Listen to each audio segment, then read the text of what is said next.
Did the great granddaddy of BSing foretell the rise of history's greatest evil? There's more to Nostradamus' Nazi predictions than meets the eye. Michel de Nostradamus, commonly known as Nostradamus, could be called the patron saint of the scammers and grifters permeating today's pop culture. For centuries, Nostradamus has been a household name known for his eerie predictions about significant historical events. Many credit the 16th century astrologer with foretelling such world-changing moments as the Apollo moon landing, 9/11, and, as some think, even the rise of Hitler, writes Live Science. However, Nostradamus was not a prophet with superhuman abilities, obviously. Instead, he had a deep understanding of how human events repeat throughout history and that the dramas of the past will reoccur in the future. He was a master of constructing deceptive phrases that were purposely cryptic and could be easily misinterpreted over and over again as the years go by and new crops of curious people read his works.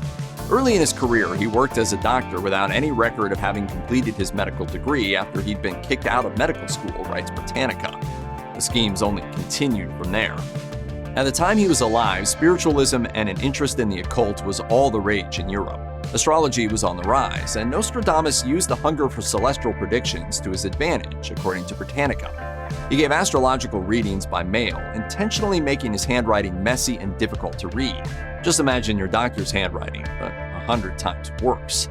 The Washington Post explains that Nostradamus often wrote in the language with which his recipient was the weakest to shroud his message further.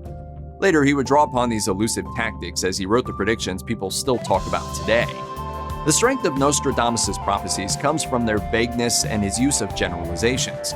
Additionally, he carefully selected common events that recur throughout history: natural disasters, epidemics, and political despots. These repeated events make them easily applicable to the specificities of any era.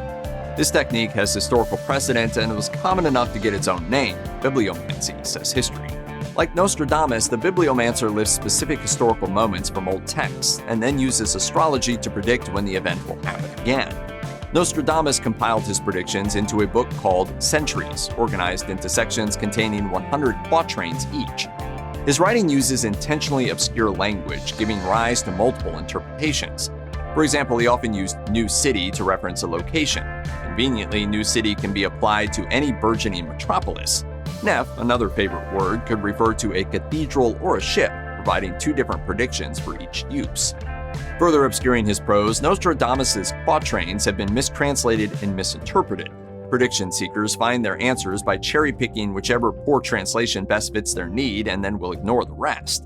The linguist and translator Peter Lemajura in Live Science accuses these interpreters of, quote, shamelessly twisting half-understood words retrospectively to fit the proposed event, or in some cases, even twisting the event itself to fit the words.